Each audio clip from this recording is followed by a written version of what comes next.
Now, Joy Reid, she's an MSNBC anchor, a regular in Lefties Losing It.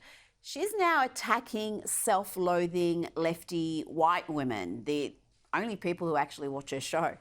I just want to give some free advice to the white progressives, particularly white progressive women who may be thinking about marching against the Trump victory, maybe putting back on the P-word hats and doing that thing. I would just say probably don't send any of those invites to any black women you know.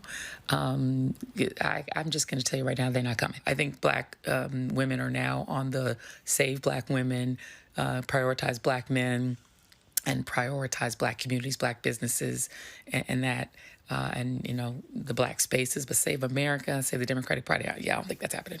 What do you make of that, Oli? Some of these race-obsessed commentators, the ones on CNN, MSNBC, number of other networks, they just will not let go of this identity politics. No matter how divisive, destructive it is, they cling to it and they're doubling down.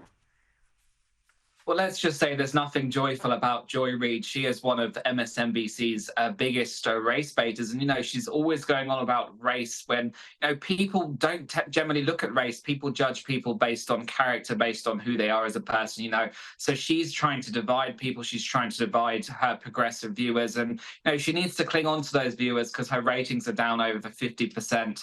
MSNBC is struggling. They just beat CNN with the election coverage, just over 5 million viewers, which is considerably down from 2016 and 2020. So she needs to hang on to those voters and those viewers. And she's already alienating people with this race baiting. And, there's just no need for it because there are genuine concerns for the black community in America, but it doesn't help when you have someone like Joy Reid constantly race baiting, making everything about race. And people don't look at people based on race. People just judge people based on who they are as a person.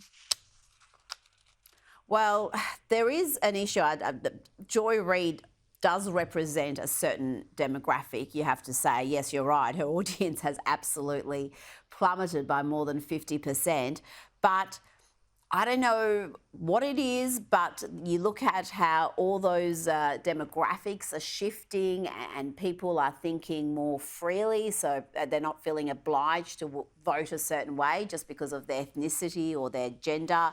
But when it comes to black women, only 7% went Republican. That is a voter bloc that has been unshakable. So I guess she's speaking to that demographic. Now let's have a look at this hateful girl, a little bit weird, a little bit hateful, and she seems to have some delusions of grandeur.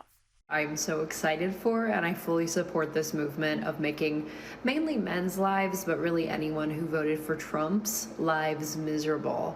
I'm really enjoying all this content about tormenting them, so keep it up. And this next gal is she's a conformist sheep, but she thinks she's a rebel. Sorry, love, but having lots of piercings and metal in your face doesn't make you a rebel. Let me be very, very clear when I say this. If you are an alternative person, punk, goth, however you classify yourself in the alternative community, and you support Trump, no, you're not. No, you're not. Oli, in the modern age, the rebels are the conservatives.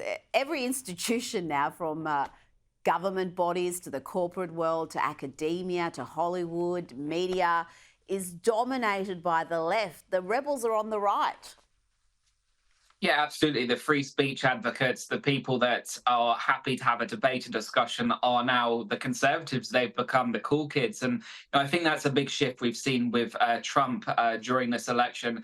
It actually became cool for Generation Z to support Trump, whereas in 2016, it was kind of taboo because you'd be labeled racist, you'd be labeled xenophobic. But now, actually, we've seen huge numbers of young people come out, and Generation X as well have been huge supporters of Trump. So we've seen that shift, and the liberal Karens are having an absolute meltdown. And these are the people that don't like debate, Rita. They don't want to have a sensible discussion. And one of their key issues was abortion rights. And now many of them are going on strike. They're shaving their hair, saying, men aren't allowed to go near them. And, wow.